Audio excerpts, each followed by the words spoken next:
ไรสดเฮาเอาเนาะตอนนี้กำลังเอาป่าได้มั้ย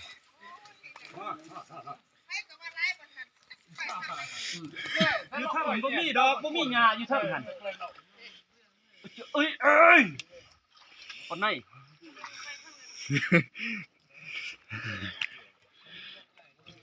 ได้บ่ฮะเอา